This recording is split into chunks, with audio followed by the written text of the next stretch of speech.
Stand by. Okay.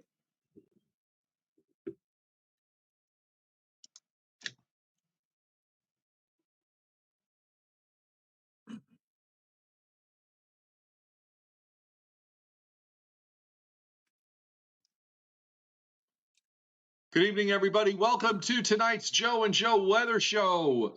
We have a special guest tonight, meteorologist Andy Gregorio. If you lived in upstate New York or live in upstate New York in and around the Albany area, you know Andy. He's worked the TV stations in town, every one except the one that I put up in his resume, which I will fix up. The Joe and Joe Weather Show brought to you by Omni True Value Hardware, your superstore for rock salt in the New York City, Long Island, tri-state area, the lowest prices anywhere, and also everything you need to get you through this winter as far as making sure that your home is cleaned up and safe. Get rid of the snow, get rid of the ice. If you need a new snow blower, they've got them. If you need Pelleto or Mag ice pellets and flakes or new spreaders or shovels, whatever it is that you need to make sure you do good winter weather cleanup, head over to Omni, 1226 North Wellwood Avenue in West Babylon. 631-756-1125 is the telephone number. And Joe Rayo will tell us what the website is. OmniTrueValue.com. That's right. Com. Wait a minute! I thought you guys said you were going to be. I thought you guys said you were going to come up and remove my snow for me. No, we don't do that. No, we don't. No. We don't do that. Okay. I live in the mountains of North Georgia right now, so we just basically let it melt. And by the way, that is the subject of tonight's poll. Tonight's poll is, since it will snow first by me before it snows up by Joe Rayo. Here's my chance to beat him again. How much snow accumulation will Joe Chaffee receive this weekend? Will he get none? So far, 9% say I won't see a flake or an ice pellet. Less than 2 inches, 23%. 2 to 4 inches, 35%, and the remaining 33%, 106 votes so far by the total, say 4 inches or more. And that's kind of where I am with regards to this weather system when it goes through the deep south. So Andy Gregorio is here. The three of us all went to college together. I haven't seen. You know, I used to go. I always went up to Saratoga. I went up for a number of years in a row, and I'd see your truck there. I'd always leave messages to tell Andy to say hi. And I tried maybe I think once to get in touch with you and maybe get together, and I guess it didn't work out. I don't remember. We actually tried to go fishing with one of my buddies, my weather buddies, Steve Caparizzo. Oh yeah, I actually went fishing with Steve on two trips. I won't tell you the stories that he told me, but anyways, no. But seriously, we tried to get together, and it was really, I was hoping we would do it, but we never did. Things happen, life happens, whatever. And sure. It's really cool that you came up here and tried to do some fishing. We'll have to do it again this year. Come up in the summer. I know Joe and Renata tried to come up for one of their bigger anniversaries a few years ago. I'm getting old, so I don't remember exactly when. Actually, it was our 30th anniversary, and that was about almost 8 years ago. Was it? Yeah, that was the year I got laid off from Channel 10. So it's like I was like laying low and pockets out and everything. But it was fun. And it's great to see you guys. And I've actually been looking forward to this invite for the Joe and Joe Weather Show for a while. I've actually been we had some issues to work out. We had to waive the hair fee. We had to waive. By the way, these are fees. Right. These are fees that you pay, just so you know. Oh, is that what it is? Right. Yeah. All right. Well, Yeah, here. so we had Does to this win. count now? I Right. took the little Marvin Martian hat Right. off, so So you yeah, know, no, we like had to waive the we hairline's growing. we had to waive the hair fee, the appearance fee, the clothing fee, the be able to speak to us fee. But we finally got all that Uh, worked out. Uh, well, I'm glad we did. That really well, is. It's great seeing you, all of you guys, and everything. Same here. One of our regulars here on the show and on the chat board, Timothy Veltman, says, "Good to see you again, Andy. Miss you on TV around here." He grew up watching you and Cappy. Oh my Uh, God, I'm old. yeah, we're all old. For God's sake, we're all old. We've got 2 centuries of life between us, almost. We do, you know, Yes. what's really funny about all that is like, I remember people saying like, I grew up watching you for school cancellations and everything, and I enjoyed it. And even a few handful of people will say like, oh, I went into meteorology because of you. Well, Boy, are they in trouble? well, not that part. No, it's when they tell you they went on, that they go into the TV business because of you. That's what Yeah, right. that's when I feel really, really bad. But I agree with you.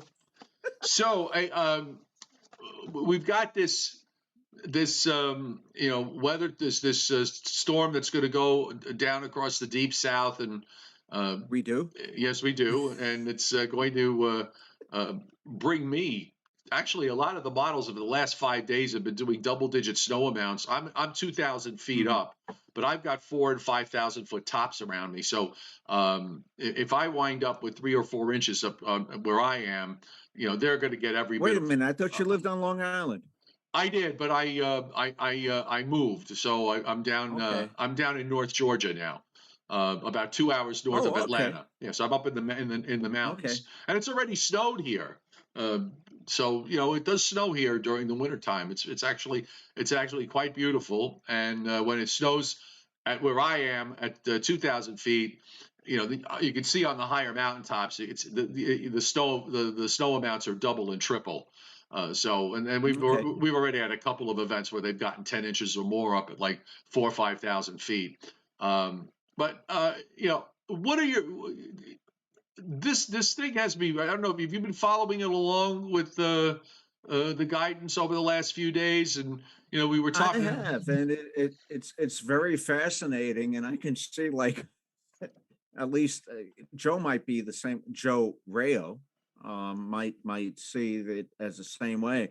I can see like multiple scenarios with the system, like one system running up towards west of the Alps and Appalachians, and another one redeveloping on the triple point of the coastal plain, and like moving up towards New Haven or whatever. It's an interesting scenario for sure.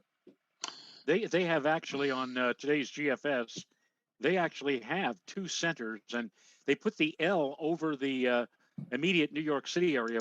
Meanwhile, the other center is back over eastern Pennsylvania. So it's like a coin toss as to what It's as John Coleman, the late great John Coleman, would have called this. It's a double pronged doodad. Well, And remember the old days when the GFS was the MFS or MFR. I'm sorry.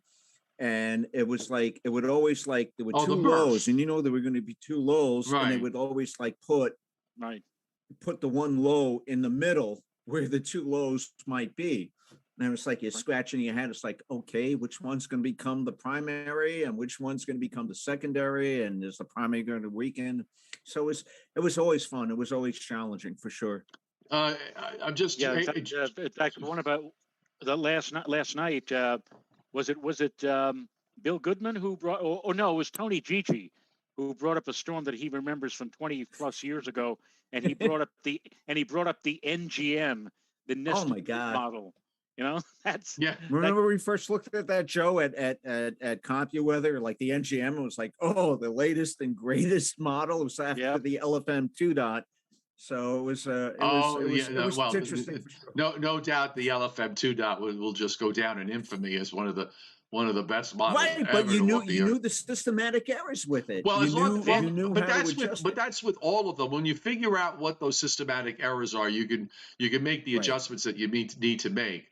Right. But it's a process. You know, you have to, you got to use the stuff, and you'll probably Right. you're led down a few ill paths along the way. Joe Rayo, I'm curious. Did you do a snow map yet, or no? I'm thinking you didn't. No. You Oh, did no. not. No, I didn't. Okay. I agree with Joe too. But we have one forecaster, one TV personality here in the tri-state area who I will not mention, but over the last two Please do. nights, we have more he's been TV showing. we have more TV meteorologists on this show that are not mentioned than, than actually show up. But I mean, like this one that I'm alluding to, for the last two nights has been showing the accumulations based upon the GFS and the European. Right. And I look at this and I shake my head. I said, "Why are you doing this? Why are you?" Well, ensembles have now been trending ever so slightly more to the west with each run. And the more west you go, folks, I mean, there's going to be some milder air, enough so to change the snow over to sleet or freezing rain, or even maybe even plain rain up here in the Hudson Valley. I had to do. I'm not going to show it because Joe, you didn't do yours, so I'm not going to show mine. I had to do a snow map. Yeah, no, yeah, keep it clean. Sorry, I know it's a family show. The great thing about working with this guy, and I finally, we waited like 40 some odd years to finally work side by side together. And finally, when I came to FiOS One News in 2017, we had the opportunity to be side by side. We'd be right across from each other. And in situations like this, we'd work quietly on our forecast. And then finally, there'd come to a point where I'd look at him, he'd look at me, and I'd say, "All right, what did you come up with?" That's the way we work. Yeah, and we're still doing that today. Well, I have to do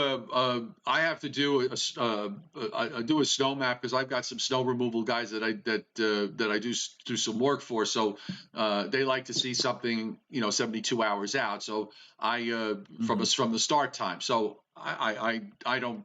It doesn't go out publicly. It goes out on my subscription site. But I will tell you that I'm on the low side. I've seen after I socially. Yes, every and spiritually too. No, that's not true. Yes, after I did my forecast, because I always do it with no noise. I just shut everything out. I don't want to see or hear anything. But it just happened that late this afternoon, I saw a couple of people mentioning that the ones that go forecast shopping, that this weather service did this and this weather company did that, and so from this station did this, and they're all throwing out some numbers that I'm like, I'm really not comfortable with. And I mean, at the end of the day, when I'm looking at this, I'm thinking, this is like a 6-hour arm of precip that's going to come up. You hold on to the cold air as long as you can, and you get what you get. So and you're not going to know, if this is a truly kind of front end thump setup. You're really not going to know until probably Sunday morning when you can get a good grasp about what's going to happen. So I'm on the low side. Now, did you look at? Because every day or most every day I do put a forecast up on my Facebook page. But did you look at mine today, Joe? Or I did not see yours today. All right, I'm going to quote. This is a quote now, directly from what you just said a few seconds ago. This is a quote from the forecast. My little synopsis here. I said, I would expect that we'll initially see a brief, quote, thump, unquote, of snow prior to midnight with the potential of a few inches, followed by a gradual mixing and changing over to sleet, ice, and rain after midnight into early Monday.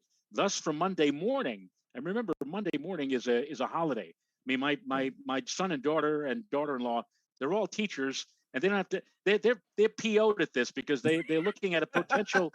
They were looking at a potential day off out from this, and instead they're off anyway.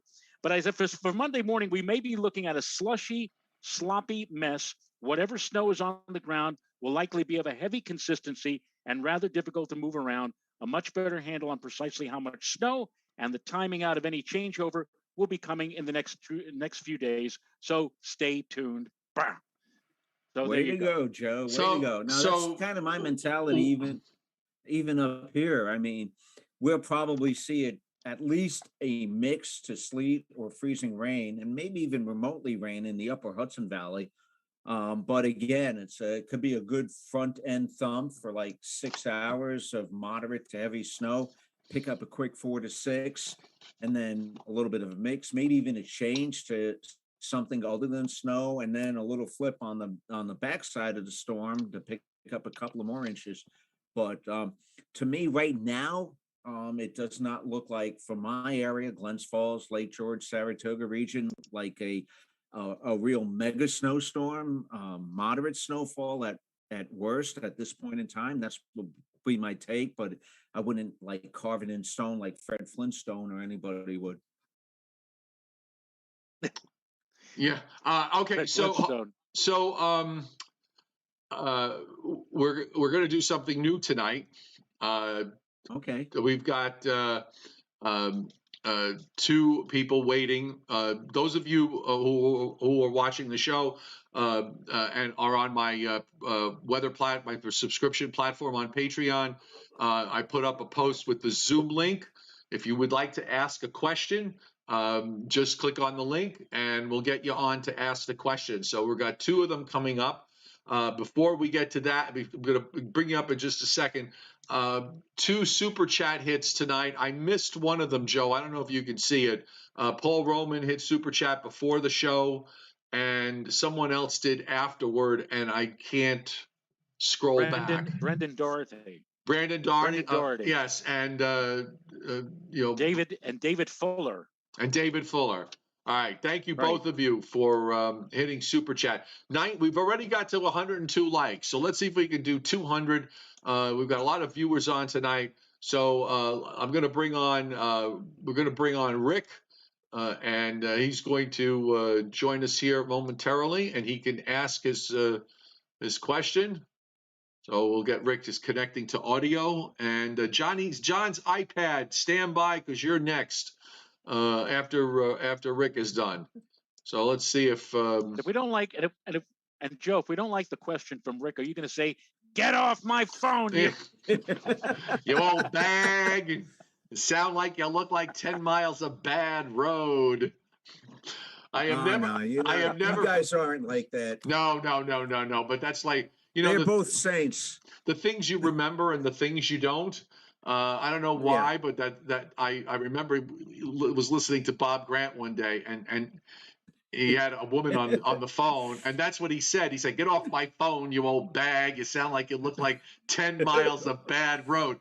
And that is word for word the quote. It must, we're talking 30 plus years ago. That somehow I remember my first night on WMCA was with Tropical Storm David. Rayo may remember this. And I got like thrown on. Everybody was off there, and I got thrown on WMCA. It wasn't Bob Grant, but I remember doing my first radio hit on WMCA, and it was fun. All right, we got John. And Joe remembered the word. I said prolific precipitation. Yes. Right? We've got John's iPad. Are you there, John? Hello, John. Hello. I just saw him. Rick's box. Somebody jumping up. Yeah. John, are you there? All right. If you got to speak.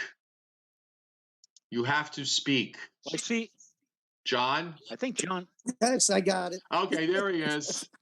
Okay, John, you're here with Andy and myself and Joe Rayo. Welcome tonight. And what is your question? Okay, my question is about the different computer models. I know there's the main ones are the GFS, the NAM, and the European.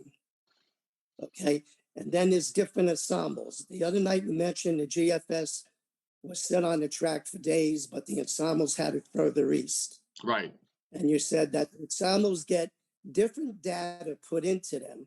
My question is, who puts in that data and what variations of the data they put in to make the ensembles different from the main computer, let's say the main model of the GFX? Okay, who wants to tackle that one? I'll try it if I can. Go ahead. First of all, the ensembles, think of the ensembles as like an egg in a frying pan, and you scramble it up either in the frying pan or in a bowl, and you put it on the frying pan and you see how it comes out. With the ensembles, what they do is they take certain data and they say, okay, this is what the actual data looks like. So we're going to weaken it. And then we're going to run a data set on it and see what happens. And then they say, like, okay, this is the actual data and we're going to make it worse and we'll see what happens. And then you have like all these data sets that come out and you get to pick and choose your smorgasbord of what may turn out with the ensembles. And the various differentiations of what they do with the ensembles. They may strengthen the winds more, the temperatures more, less, whatever. And they try to get as many possibilities as they can in an ensemble with the actual data set. And they take it from there and you kind of look at it and say, wow, like we weakened it here, we strengthened it there, and it's looking like what the actual GFS is saying. So like, that may actually be the outcome of what this storm is going to do. Yeah, my problem. So, go ahead, John. I'm sorry. Go ahead. so who puts the variations of the data in? Are you a person, or the ensembles take different data and they just decide, well, if the wind is not from here or information like that? No, they take the actual data and then they like standardized it. Like, okay, like this data is like up near the 90th percentile of being true, and this data is like near the 40th percentile of being false. And then they just play around with it according to that. And then they take the average of that data, the average of the different ensembles? Actually, no. Each ensemble data set that they massage, if you will, has its own forecast persistence. And then what they then do is they take the ensemble of all of the ranges of the data and blend them together and get what they call the ensemble mean. And part of the ensemble mean is actually what we call the deterministic model, like the EC or the UK or the GFS or whatever, GFS. And that's also part of an ensemble. The actual operational run is an ensemble mean unto itself using the actual data. Okay.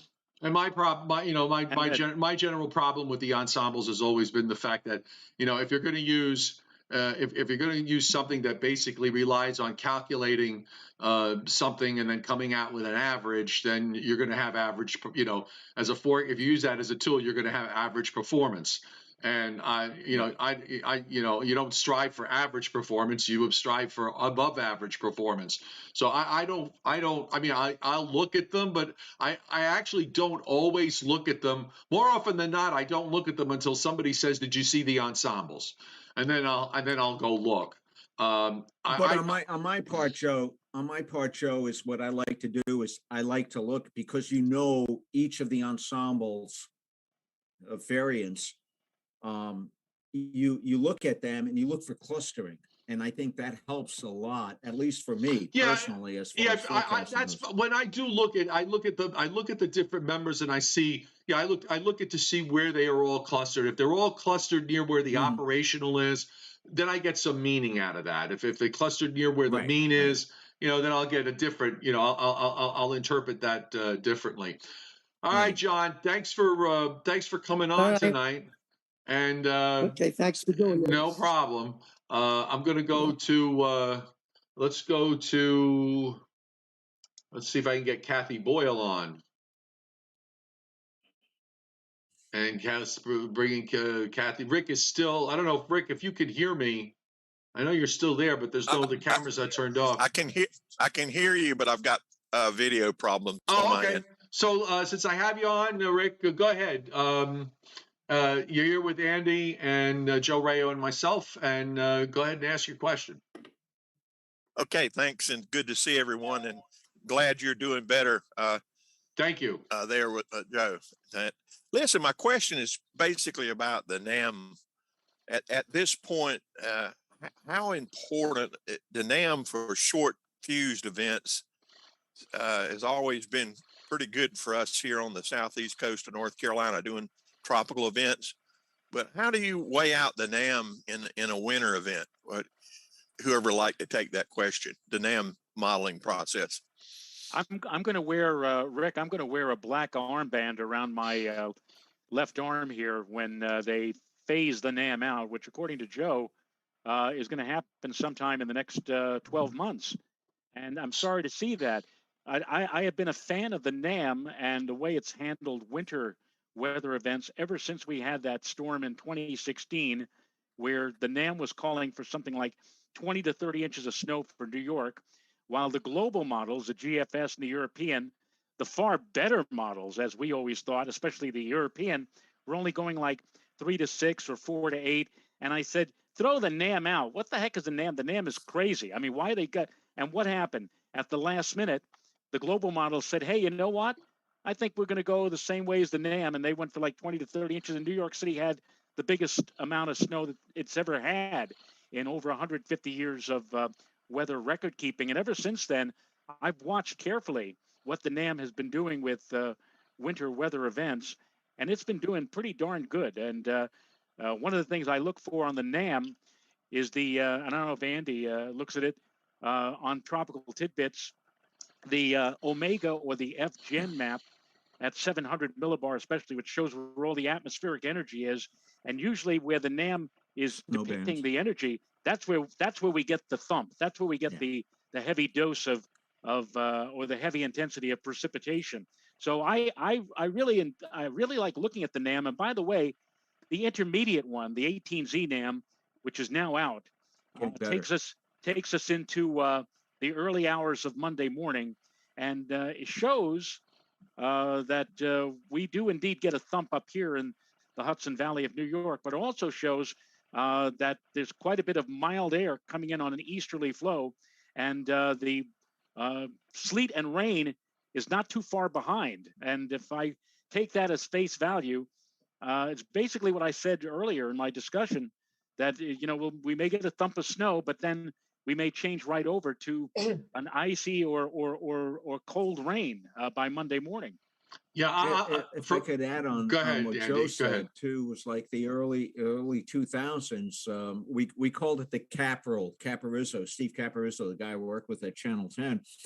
And like at 48 to 60 hours, if the NAM and the GFS were similar, the NAM ruled, and we followed the NAM all the way through the last few hours of the storm, like going back to, like 24 hours, 12 hours, whatever, before the event.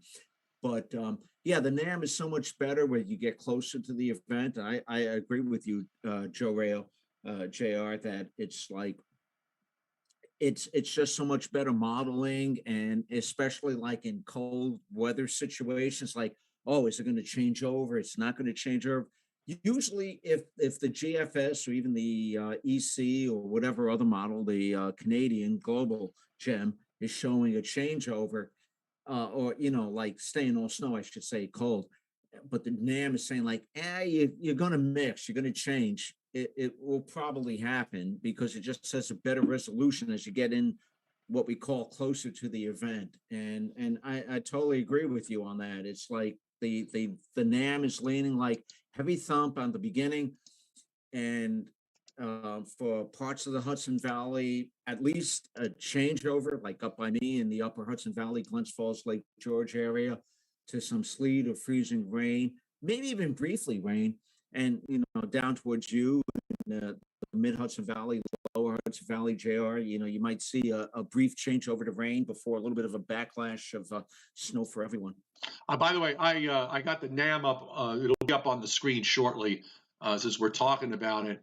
The one I have always found the NAM to be really good at smelling out a trend, and we saw two examples of that in the two snow events a couple of weeks ago.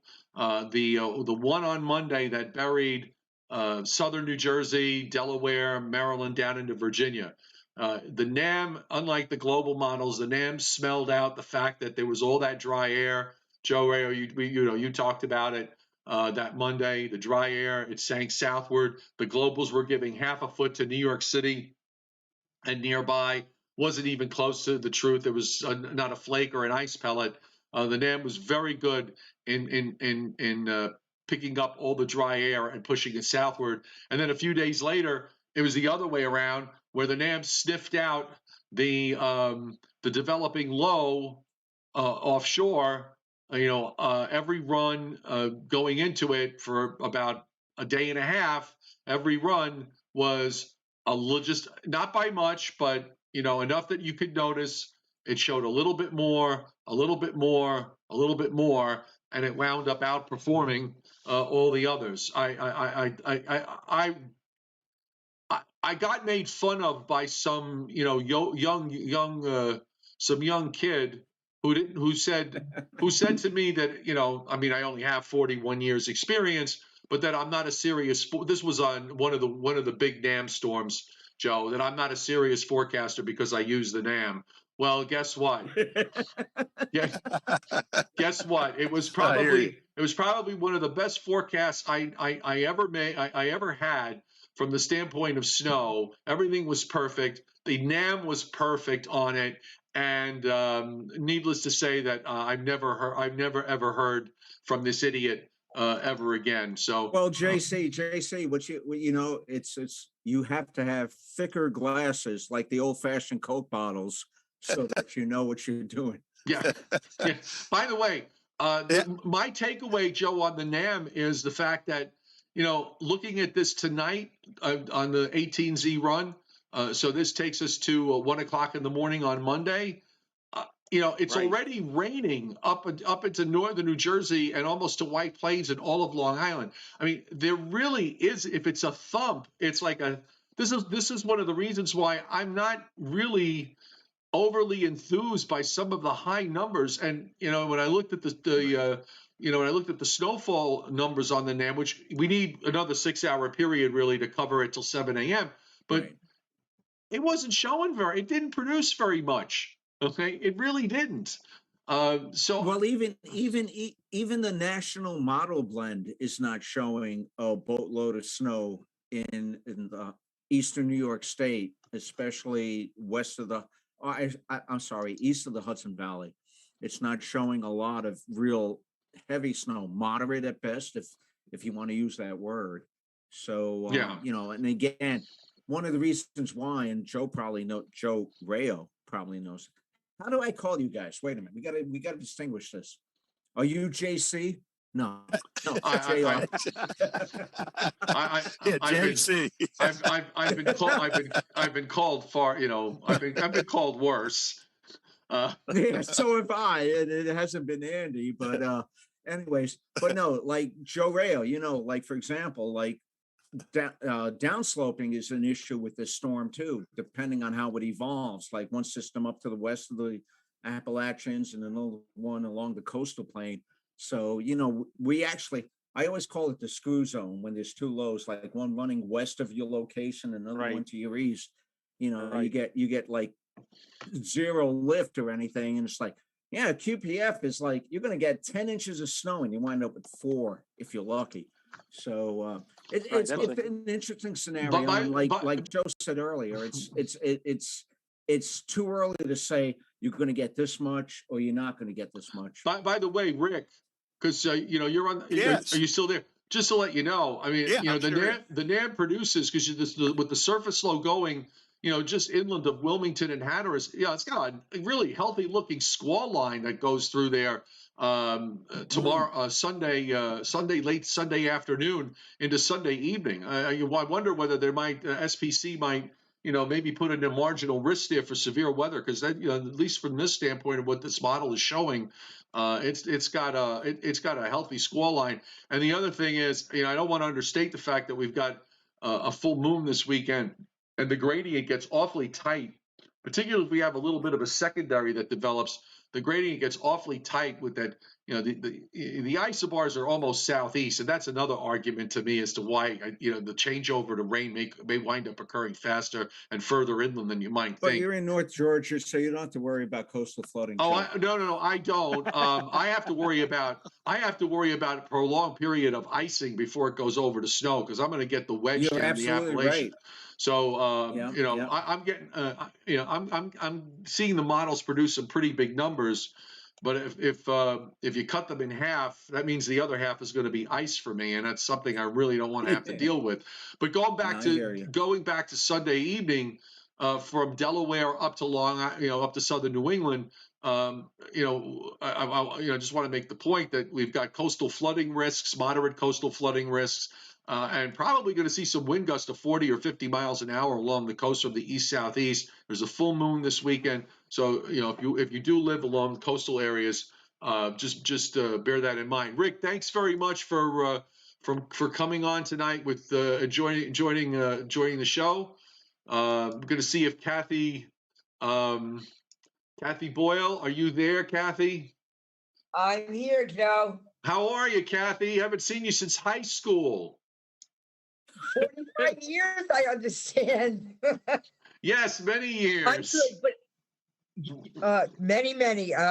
My question is not as technical as what you guys were talking about, because I in no way look at the models or do anything like that. I'm just kind of the please tell me what's going on kind of a person. Right. But I have a question. When I do look at your what you put up, and they'll have New York State, but to be quite honest, it's very difficult to try and pinpoint where in just New York State I am. I'm in Dutchess County up near Fishkill. Okay. And so it's kind of like, well, I'm not quite sure where it is. Is there any way that you could somehow, even if you just made it on the counties, Orange County, Dutchess County, so that we could see, I know that the main idea is the city and the island and Jersey, but some of us who are members, No. I do also cover Hudson. I always do stuff for Hudson Valley, Connecticut. Yeah, I know. I understand. I tried, at least on the snow maps, where you could kind of see, the counties show up a lot better, because I'm kind of trapped with some of the backgrounds that I use, because some of the maps are Weather Service generated, so I have to go with their backgrounds. But on some of them I highlight the counties wherever I can. So when you look at New York, when you look at downstate New York and you see the counties going up, I've got Westchester, Putnam, and then Dutchess is right on top of that. But I'll maybe what I can do is, as soon as the weather comes down, I'll make a widen out a bigger map and then mark where the counties are, and then I'll send it to you, and then this way you can kind of see on the big map where it is, and then when you see the other map goes up, you'll be able to recognize where you are on that. Thank you very much. Does that help? I also want to thank you. I'm sorry. No. I want to thank you very seriously. I've been following you, and then I realized that you were gone for a while. It was just the other day that I saw, that you could join to get Patron, and I did, right away as soon as I saw it. Thank you. And I just want to. You have always been. No one is always correct, but you've always been. You seem to always care. You lead us through from one day to another, and you correct yourself when you think you're wrong. I think we have to go up or we have to go down. And someone who is not a meteorologist, someone who just needs to know what's going to be happening, I appreciate that very much. Well, thank you. I have that's basically always been my approach, is to just, you know, I don't have, none of us always have the absolute answer to these things, even up until the last minute. And I've always tried to at least get every people that I speak to or interact with respect to weather to understand the what I always call the fluidity of it. Right. It's about change. It's about forecasting the change, and it's about also forecasting the change of the change. And you're constantly having to stay one step ahead of all of this, and it can be very overwhelming, and at times overtake you. So I've always sort of taken the approach like you described, which is to just, basically we all hold hands together and kind of walk through the whole thing.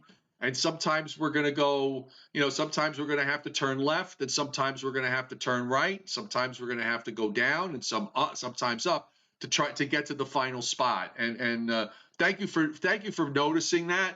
I really appreciate all the kind words and the support by you joining my Patreon Hey, come on, platform. Joe. Thank you. I've been following you since you used to write the weather on the blackboard at homeroom. Yeah, yes. I was waiting for you to bring that up. I was waiting for you to bring that up. Wait a minute. Is Kathy a Cardinal Spellman alumni? Yes, she is. I am. We graduated. Oh my God. Okay, you can deal with her. I'm a Hayes man, loyal and true.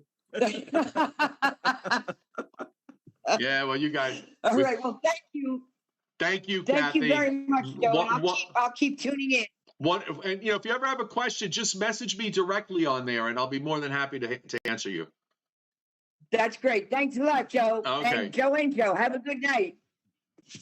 99. One thing I should also point out is that we don't have an executive producer or a news director who is calling us in before we start off and telling us, Channel 2, Channel 7 is hyping this storm. We need to hype this big. We don't have to deal with that. Right.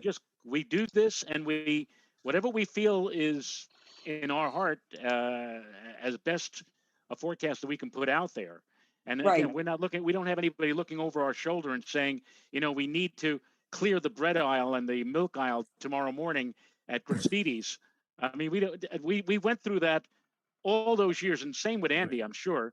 Absolutely. And I was just going to say the same thing, Joe. It's like, that's one of the reasons why, to me, doing stuff like this, like we're doing tonight, is like back prior to when I was in TV and, being a amateur hobbyist, listen to shortwave radio to get all the weather information and everything like that. And to me, this is like cool. It's like, maybe no pressure, but it's fun. It's fun again. But it's also not like reckless either.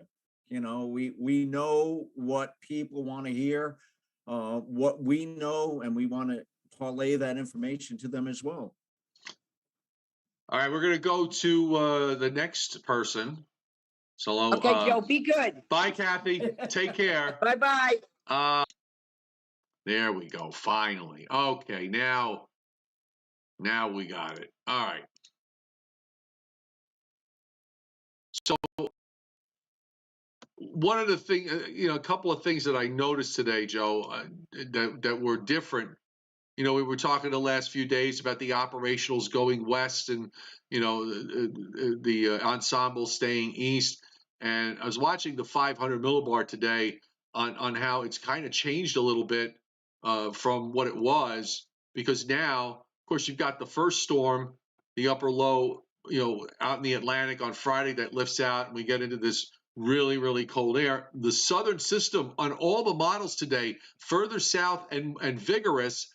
And now the northern system that's coming down, instead of, phasing with it and lifting it up to the west, they basically stay as separate features. It's almost as if the northern system is back acting more like a kicker than it is something that it's phasing with. And, that's probably led to the lows, instead of going up to, say, Harrisburg to Williamsport, now are shown on the models to be basically straddling along the coast. But you know what? At the end of the day, with the high going out the way it is, going out to Cape Cod, and us getting into that east, getting those east or even east southeast isobars, I still maintain that I don't care what the models are doing. I think the changeover, the warmer air is going to come in faster, particularly along the coast. And I think it's going to wind up getting certainly as far inland as the models show. And I think there's a fair chance that it could wind up getting further, further north and further west than advertised. And that's another reason why I'm not really crazy about some of these numbers that are being tossed around with regards to snow amounts. Hold on for a second now. Andy came back on Messenger, so I just am talking to him. So hold on for just a moment here. Okay. I'm going to send him the the link that you sent me, and we'll see what we can see. This is live television, folks. Yeah, wouldn't you love to see this on Channel 5? Billy the Kid, how much? Asking you, Joe Rayo, how much snow in Ronkonkoma? You know what? Give it another day or two to ask that question, because really, at this point, I mean, it's really just a wild guess number. If you want to know what I think, I don't know. I'm thinking maybe a couple of inches tops before a changeover for Mamaroneck.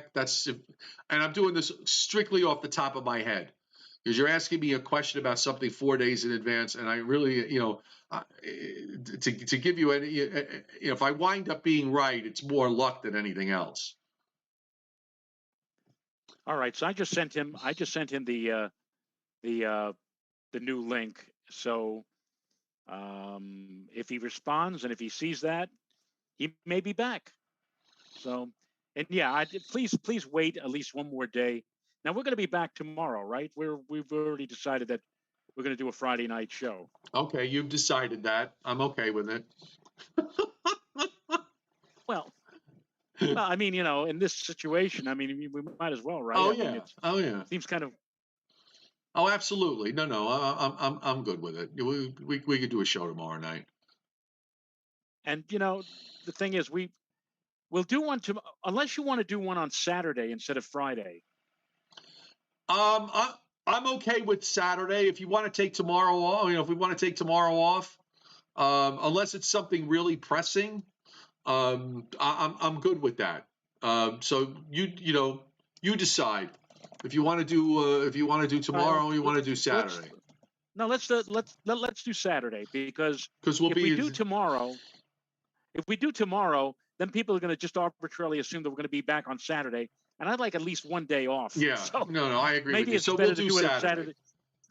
So we'll do Saturdays. Okay. By the way, I brought up the watches and warnings map because we are seeing the beginnings. I'm under a winter storm watch.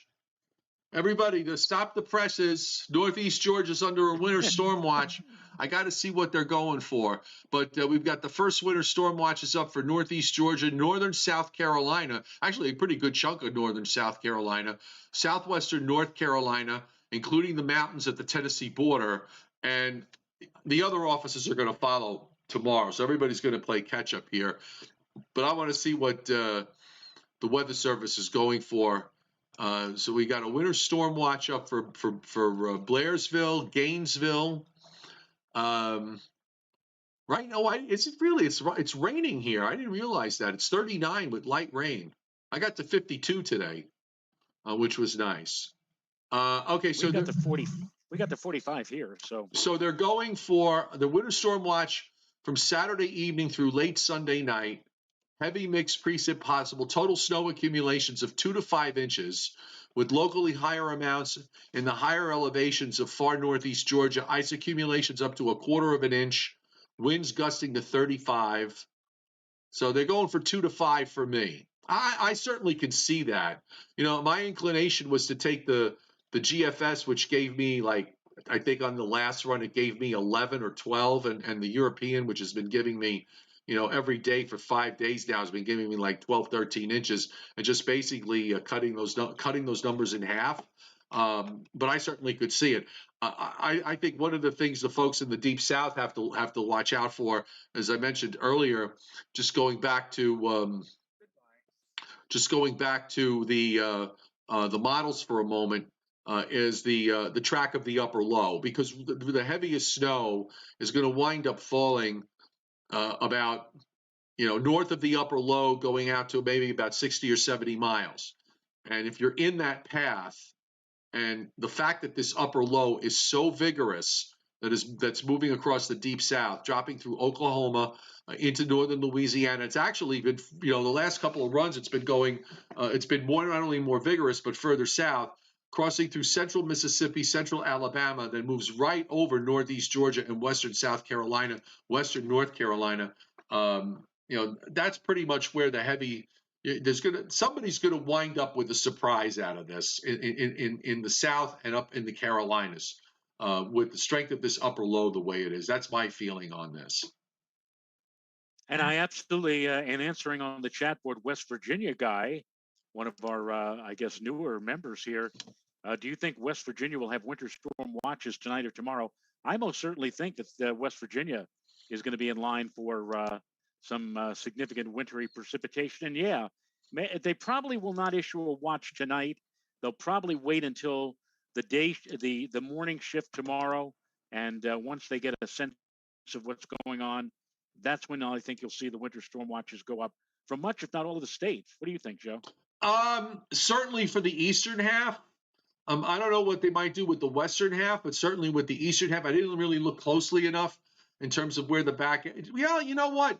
They're going to get, with the way the track of the low is, and then they're going to get some stuff to come down off the lakes that's going to, sort of funnel down the Appalachians and southward. So if you kind of put that in the mix, they may wind up doing it for the whole state. I think that's possible. I think that's certainly possible.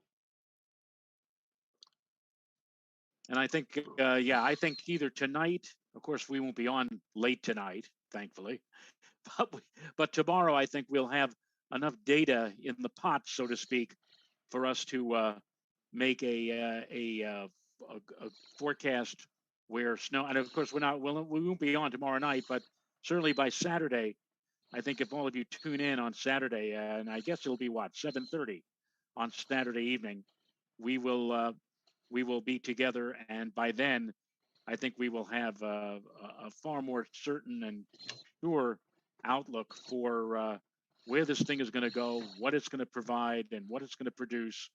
Because right now, as I said, it's as there is as of yet insufficient data for a meaningful answer. In fact, I'm going to ask. I have my Alexa Echo here, and that quote is from, again, as I've said, a Isaac Asimov short story. But if you have Alexa, just ask her, Alexa, can entropy be reversed? There is as yet insufficient data for a meaningful answer. Yes, thank you, Alexa. Yes, she's a computer, and in the story by Asimov, they asked innumerable computers over the ages the same question: can entropy be reversed? And all the computers said the same thing. So if you ask your own little miniature computer, your Alexa, can entropy be reversed? She will give you that answer. Well, good for Alexa. There are a couple of questions that you could ask Alexa that you need to do in the privacy of your own home. Yes. And not in front of an open mic. Just so you know. I'm sorry. I saw before Robert Lomnicki. Hope I pronounced that correctly. You're a new name on the chat board, so welcome aboard. And you're asking about Central PA and State College.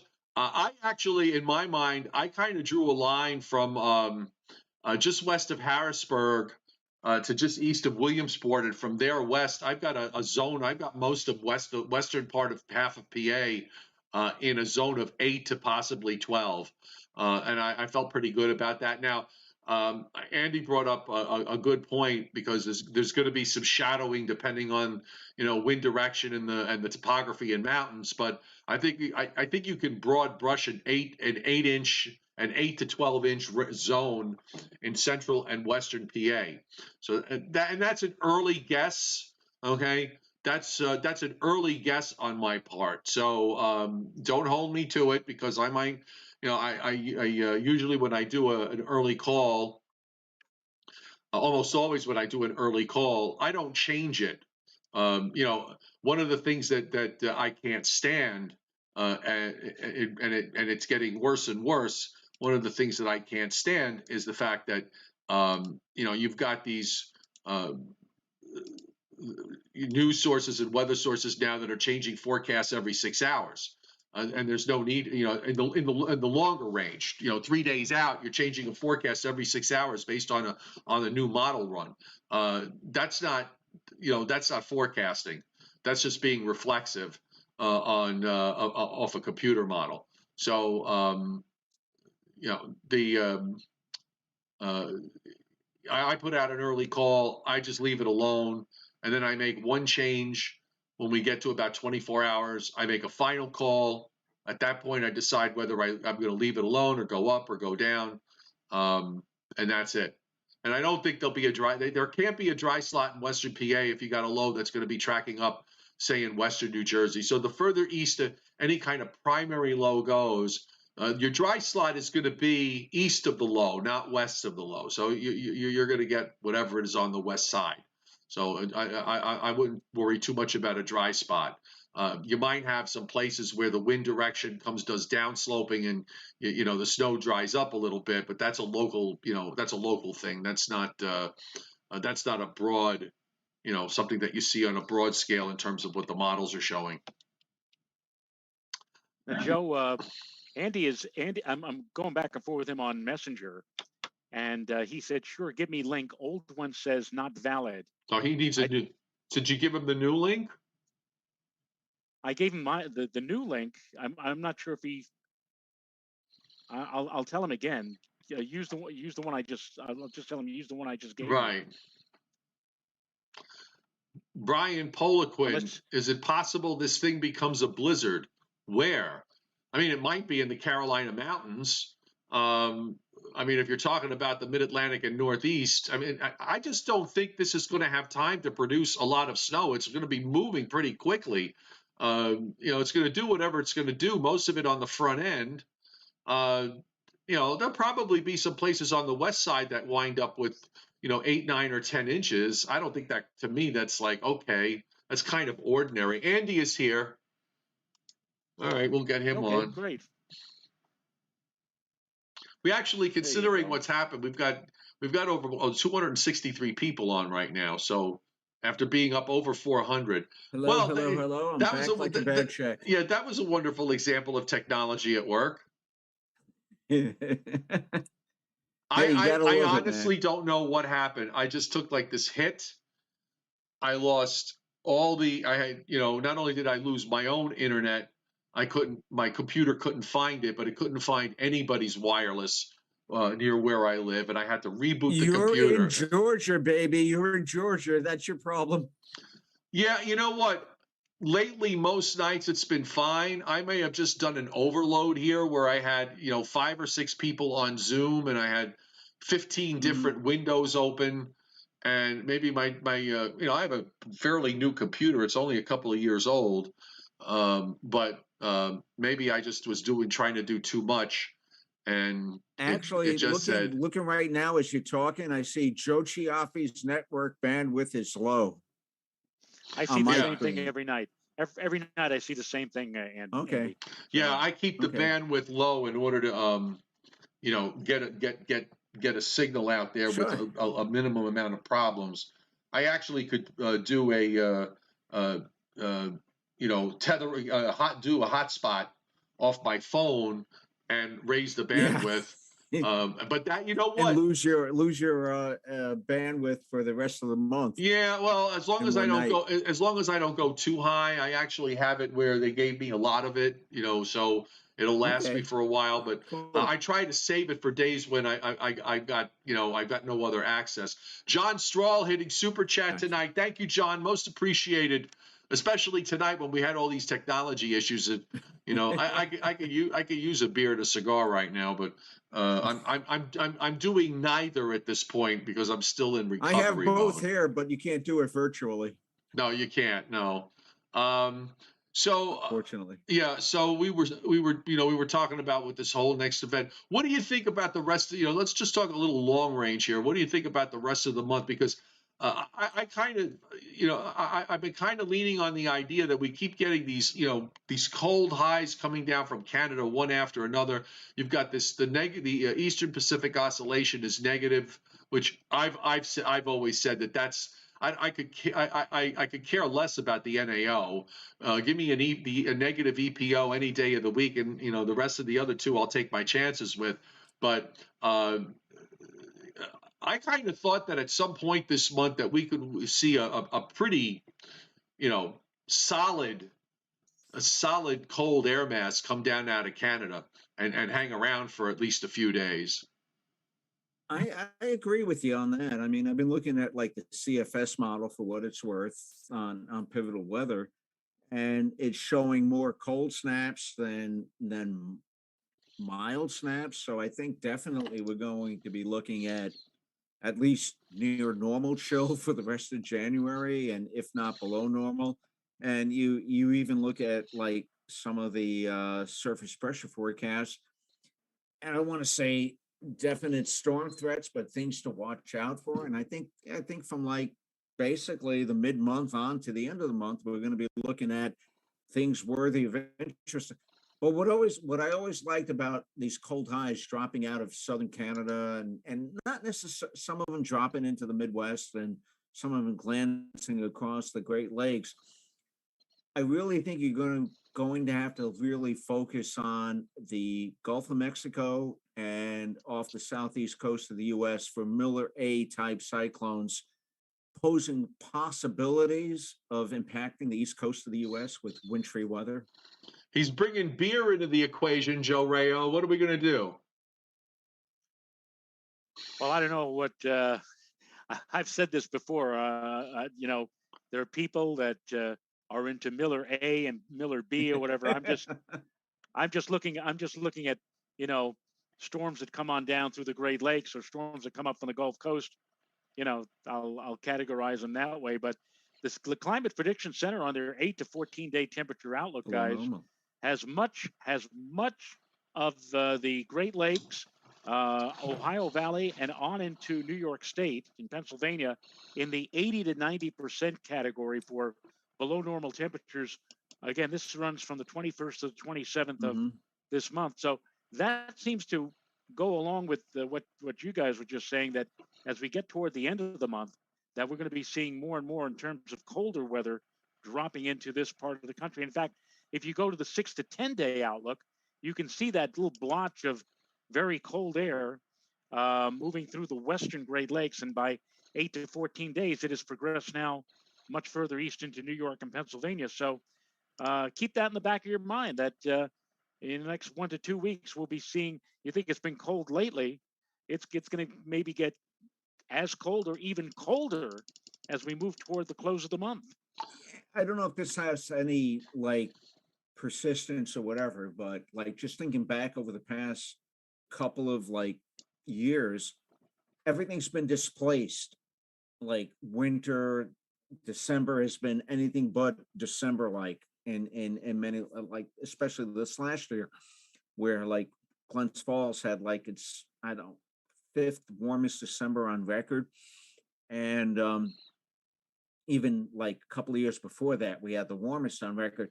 But my point is everything's been displaced. Like even like last year, we had most of our snow in like the end of February through early April up here in Glens Falls, and everything's been like out of phase by like 3 to 6 months, if you will. And I kind of have a feeling that might be the same way. And I also believe that like last year was the first year where we had really a couple of big snows in December, And this year we had really nothing to speak of, but January has been really piss poor. They'll Yeah. only describe it that way. The many few years up here in December, several years up here in January, I'm sorry. And I have a feeling from like this January, even into March, we're going to be looking at, a displaced snowfall, and we may wind up with close to seasonal normal snowfall because of everything being displaced. Yeah, I mean, the summers seem to last deep into September and into early October. The Yeah. autumn seem to last, like you said, you get that extends into December. Then you get the winters seem to, in general, it doesn't work every year, but it's had worked more years than Right. not. Where we go through colder than normal temperatures through April, and then it's finally have to wait till May for things to warm up. Yes, it seems like everything's kind of shifted a month, and there's all sorts of these decadal oscillations that occur Right. and have over time, and you get them, and then they shift back, and then they actually could shift the other way. Now, I can remember a number of years where your winters were just kind of end early, and then by you get to mid-February, it just shuts off, and you don't see anything, Yeah. through March, and then in the year 2000, it kind of, went back it kind of flipped back the other way, and suddenly March and Mhm. December became snowy months again. So you get these cycles that you go through, and you try to make sense of it. The problem is when you think you finally have made sense of it, it changes. So it's like, what's the point? It's like, Yeah. it takes you 20 years to figure out a trend, and then at the point that everybody figures the trend out, it stops working. So, by the way, the new NAM, and we're not staying for the Okay. whole run because it's up to 9 o'clock now. We've been tortured enough today. The new NAM is out to 24 hours. So, for what it's worth, we've got a 971 low at 38 Where? at 38 and 67, with a little bit of rain Okay. touching the edge of Cape Cod, but a fairly very tight gradient that's developing with the 1042 high to the northwest. I got to tell you, it's going to blow away during with this, when that low goes up east of Cape Cod and toward Nova Scotia, and the gradient gets even tighter, because I think it gets down to like the low 960s. The cold air is just going to drain down, and the wind chills are going to be, they're going to be wicked. Are you talking about the initial low on Friday? Yeah, the first slow offshore that goes out and sets the Okay. whole table. Okay. Yeah, I mean, that really brings down the cold air with the high.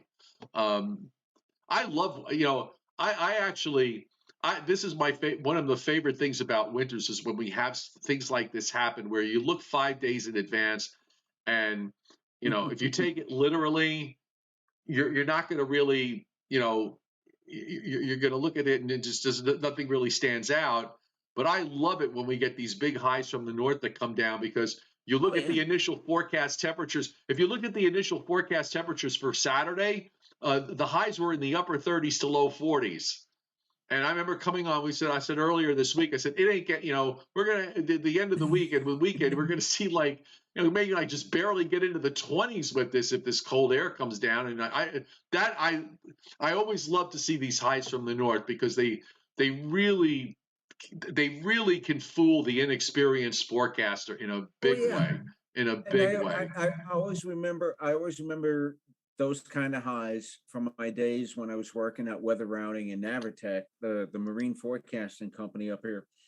And the guy who developed the first ship routing company in the U.S., Bill Kasiak, passed away. God love him. And but he always had these like rules, and they were like almost biblical. And whenever the high was like 1030 millibars plus moving across northern New York State or Quebec province, there'd always be an inverted trough along the East Coast. And if there was like a short wave coming in, he said, watch out for something on the coast. Okay.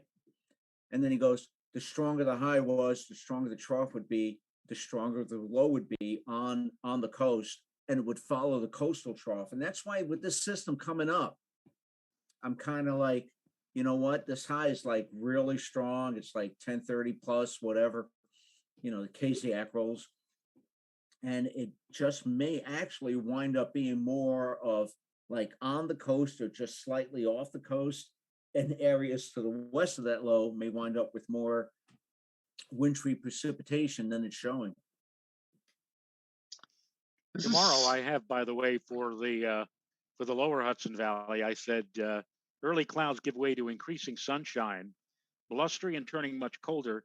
I have an early high tomorrow of 35 to 42, and then I said temperatures tumbling through the 30s and into the upper 20s by afternoon. I'm not sure if I'm a little fast on that, but I am thinking that once we get into the afternoon hours and those winds start to crank out of the north at about 20, 30, 40 miles an hour, those temperatures aren't going anywhere. And in fact, if anything, as I said, they're going to be taking a tumble. No, I agree with you, Joe, on that. I mean, even up here, like we might be in the upper teens to mid 20s tomorrow in the morning.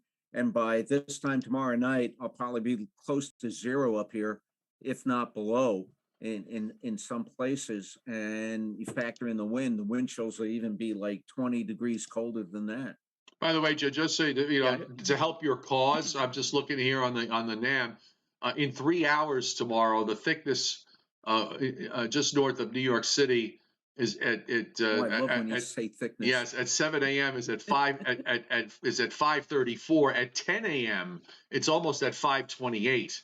So I mean, you're getting, you know, and the gradient is just getting tighter and tighter because the low to the east is down to a 962. You've got the rain, a little, you know, the rain that's brushing Cape Cod changed over to snow. So yeah, I think you're gonna be okay tomorrow. I also went for, you know, mostly upper 30s early and then gradually easing and eventually getting into the, you know, dropping into the 20s later in the day, and then single digits and low teens by Saturday morning, and you know, mostly upper teens and low 20s on Saturday, and even Sunday morning probably single digits and low teens. What's the old rule that like New York City? Oh, the Rochester and Boston rule. used to. There was the Rochester rule. Oh yeah, for low temperature, yeah. Yeah. So 1 o'clock. This might work tomorrow. This might work. Rochester's 1 o'clock temperature. I think was it Rochester's one? Yeah, I think it was the temperature at Rochester at 1 o'clock would be the low. 1 p.m. in the afternoon. Yeah, would be the low in New York City the next day. Right. And it only works when you have a high coming down from the north like this. It doesn't work any other, you know, for any other synoptic setup. You're getting old, Joe. You remember all that stuff. Yeah, that you remember. You know, that you remember. Well, the other one I remember too was like with Boston and New York City. You took the low offshore and the high over Quebec, and you took the pressure difference, and whatever that was the maximum wind gust, and that's how you would compute the wind chill. Billy the Kid, can you lighten up for God's sake? He comes on the show, when he comes on the audience, you know, what kind of planet are we leaving to our grandchildren? Well, I don't know. You messed it. Me? You messed it up. You know, Jesus, can you just like take a step back and just enjoy yourself for God's sake? Oh my God. Are you talking about me, Joseph? No, not you. Billy the Kid he's one of the regulars on the chat board, and he just gets, the world, he comes on the board. The world is coming to an end. The ocean's not sucking the carbon dioxide the way it is. What kind of planet are we leaving for our grandchildren? You know, for God's sake, go get a glass of whiskey and just kind of lay back and watch a little TV. That's why I'm glad I'm out of TV. I always remember people saying, like, you got to talk about global warming. I can't do it in 30 seconds. Plus, I only have 2 minutes to tell you what tomorrow's weather is going to be. I never really got that. John, they never bothered me with that. They knew better. Oh my God. Yeah, you on like sheltered cable. You and JR. No, even when I worked at Pix, when on a Picks, yeah, when on a weekend the producer had to fill an hour show, and she had nothing, so she would come to me and ask me to. I used to get like Right. 5 minutes. She used to give me like 5 minutes Right, on a full weather. But when you had with like a storm like this coming up, it's like, oh, we got this and this and that. You only got 2:30. Oh no, we like, had 1:30, what was it? What did we have, Joe? Like 30 seconds at the top, and then a minute 15 for the second weather, and a minute 30 for the other. no, wait a minute. Are we talking about? Hey, Brandon, you don't have to delete Billy the Kid's messages. He's fine. You don't have to delete the messages.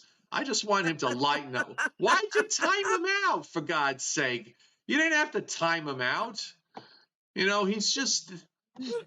My God, my moderators are great, but you know what? It's fine. He's just. John Strell, thank you for super chats, and Eric P, thank you also for super chats tonight. Eric P, that wouldn't happen to be Eric Perkins, would it, Andy? Or oh my God! Remember Eric Perkins? I don't know. I don't know. Does he? I don't know. And I don't even go there. Does he own the chain of restaurants? No. He used to work at CompuWeather, and we'll just leave it at that.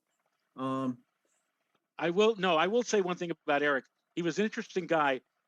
The blizzard of '83, all during the week of that week, February of 1983, we were saying big storm, big storm, big storm. And then on the night before, actually it was the morning of the storm, it was a Friday, I think it was February 11th, 1983, the LFM, you remember the 2.LFM? What a beautiful model that was. It pulled everything back. And in fact, Albany actually took down their weather warnings or watches, and we or whatever. got freaking blitzed. But I came in that morning, and we had about 50 clients, 50 municipal clients, where we would warn about snow and everything else. And I come in, and Eric has the whole stack of clipboards on a table, and he's saying, take a look at the new LFM. I'm taking everybody down right now. He was taking everybody down. He fell for that one model run, which took everything away from us. And he's telling clients, he's saying, remember that big storm we told you about? Well, the big storm that we said was coming. Big storm. It's not coming. All right, another blast from the past. And I said, wait a minute, don't Bill do this. Blackmore. We were there like, Bill holy Blackmore. Christ. How many clients did we lose that day? Bill Blackmore and Dave Solano. Oh my God! All these guys. All guys who are now in the net or were in the national. Hold on, I got to show you somebody. All right, you hold on a second. Odie? Moderators. Okay. The moderators on the chat board. What Billy the Kid said was not something to time him out for, okay, or to delete his messages, just to know for the future. So when when the trolls are obvious, if they're cussing, if they're doing all that kind of that's different. All right. So Billy, if you're watching, let your timeout finish, and then you can come back on. But they shouldn't have timed you out. Okay, go on. What are you doing? I'm what sorry, what Jason. is that? Forgive me. That's Odie. Oh, Odie. Say hi. Odie. How Looks old like a is porcupine. He's my dog. How old is he? 8 years old. What is he? What kind of dog? Beagle Terrier. Oh, nice. I have a Border Collie Aussie Shepherd mix. Sounds like my son's dog. My God. Yeah, he's in the other bedroom right now, sleeping. Yeah. So, real smart dog, and a good looking dog too. Now, Joe, yours just passed away recently, right? Mine passed away in 2019. Oh, wow. I had a Yorkie. He lived for almost 16 years, and here he is, right here. All right. Everywhere that you go in my office here, you'll find memories of cool. The dog's name was Comet. It was named by my daughter, but I called the dog Woofy, and it's interesting. Here he is. Here's my Cody. Go ahead, Joe. I'm sorry. Did you come visit? We got the dog for my kids. The kids were begging us to get a dog, Okay. but then the kids got boyfriends and girlfriends, and then they Right. moved out or whatever. But for the final 5 years of the dog of my Yorkie's life, I call him my Yorkie. He would wait for me at the door when I was coming home from work at night, and the funny thing is about the dog, about my Yorkie, Mhm. was, I mean, he would jump off the couch and wait because he knew he had like 5 minutes before I would arrive. And then there were some nights I would come home earlier, and Renata would say, "What are you doing? Daddy's not going to be home for a while yet." But she didn't But know he that I knew. was coming home early. But he knew. Yeah. He knew, and I it's amazing. I It's got really my amazing. JJ just came in. He must have heard me talking about him. But the camera's it's hard for. I don't think I could get the camera. Yeah, I can't get the camera to where he is. Come on, try, you old man. Here, hold on. Let me see. Come here, JJ. I remember you showing pictures of. My Springer Spaniel Fine. was Cody, and he lived to be 14. Okay, that's and what he my died dog about. saw. We finally had to put him down. There's JJ. All right, There's JJ. Give me kisses. You give me kisses? JJ. Yeah, go ahead. Good boy. Now, are we all empty nesters or not? I am. Okay, Joe. Same here. No, my son and daughter-in-law live like 8 minutes away from here. They bought a beautiful home. I mean, I'll tell you how beautiful it was. There was actually another buyer who wanted that home badly and would have given them quite a bit of extra money if they had passed it on to them. But and they're like I said, they're only 8 minutes away from here. And my daughter lives up in New Paltz. Okay. And she's a speech pathologist. My son teaches physics. My daughter-in-law teaches chemistry. It was a match made in physical science heaven. Wow, that's awesome.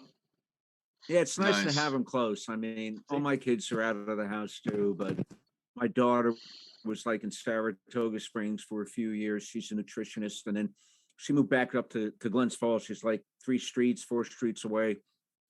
And my son, my oldest one, with my daughter-in-law, is in Scotia, which is like 50 minutes away. My younger son is farther south. He's like in Austerlitz. I'm sorry, in Ravenna now. And but it's cool. It's nice. I've got their game room, which was my studio, and then my study when I went back to college, and now it's again my studio. So I get to do stuff like this with you guys. Yeah, and I was just mentioning, Joe, to Andy when we lost you.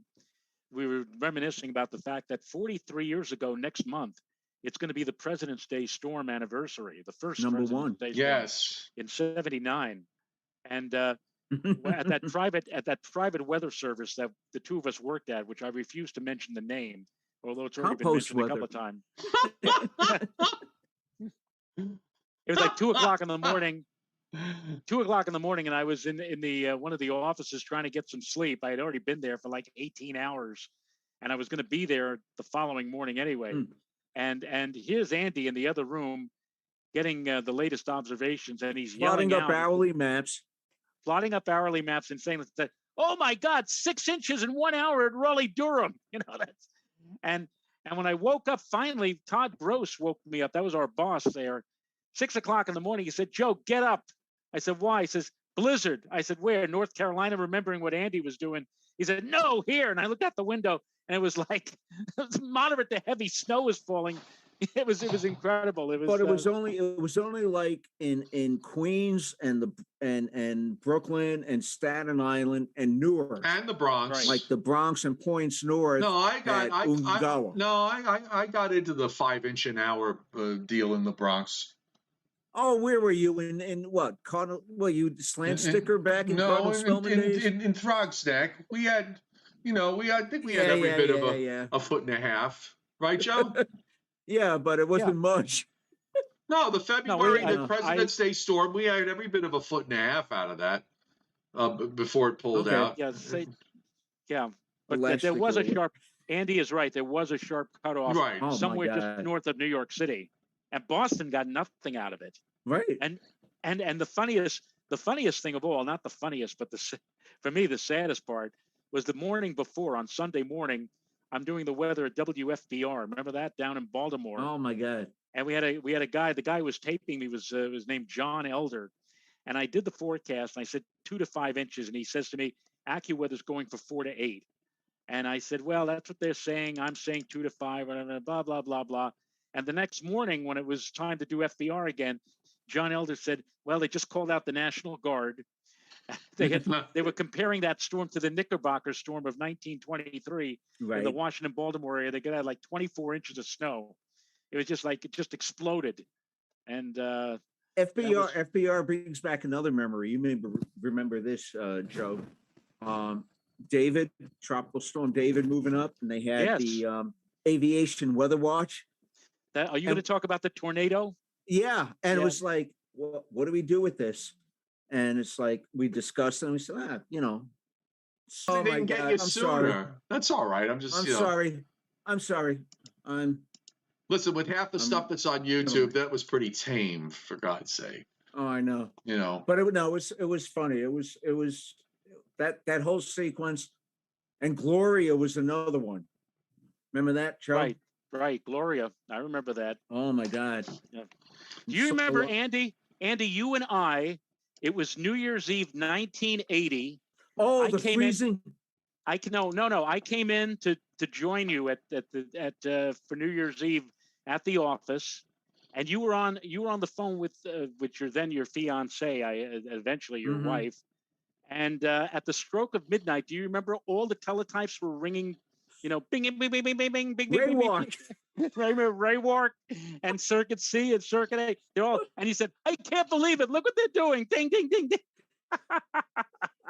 One of my funny, Joe, you might remember this. I don't know.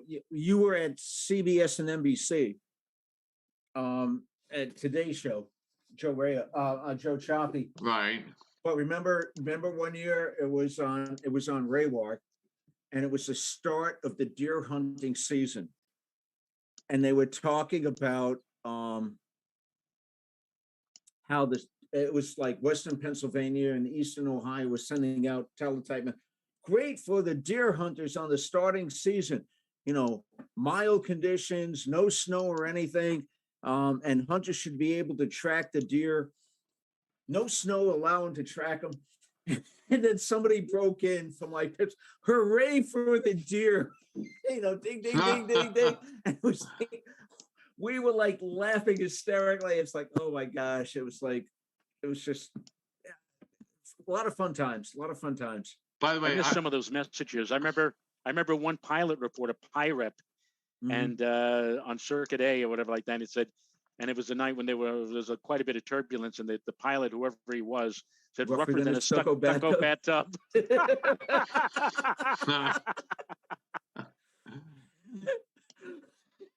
But if you think about that for a moment, yeah, that could be rough. Hey guys, it's getting close to 9:30. I have a doctor's appointment in the morning, so I got to go to bed. So we got to say goodnight. All right. Well, we'll be back. We'll be back on Saturday. Right. At 7:30. We'll be back on Saturday. And Andy, you got an open invitation to come back. All right, give me a call. And hopefully, we won't have the computer blow up 50 minutes into the show like we did tonight. So that's fine. It was my own. You know, I tried to do something new, and it kind of wound up backfiring on me. But no matter. Let me just let's see what the final poll results are for me. Because the question was for you. Yes, because the question was centered around me. How much snow accumulation will? Can we see the results? We want to make sure this is a fair election. Well, they're on the top. They're on the top of the chat board. You can open it up on YouTube. Okay. How much snow accumulation will Joe Chaffee receive this weekend? 13% said nothing. 20% said less than 2 inches. 33% said 2 to 4, and 34% said 4 inches or more. So by 1 percentage point, the 4 inch or more choice wins, and that's actually the choice I would have made. So All right. So Andy, Okay. really, it was wonderful seeing you. Same here. You know, anytime you want to come on, you know, by all means, just let us know, and we'll reach out to you from time to time, and you know, we'll come back and we'll do some weather. And I'm Sounds glad, good. you know, it's nice that I'm glad everything is well by you. Thank you so much. You're Say quite hi, Mary. welcome. Hi. Hey, Mary. Hi, Mary. Hi. You woke her up, Joe. Oh, I'm sorry. Chaffee. I guess It's okay. I guess it was my loud screeching voice. I like the beard, by the way. I just want to say. You look Thank like you. Moses. It's well, you know what? Or Noah. Either way, I tried. You know, I grew my goatee for TV a couple of times, and both times they made me shave it.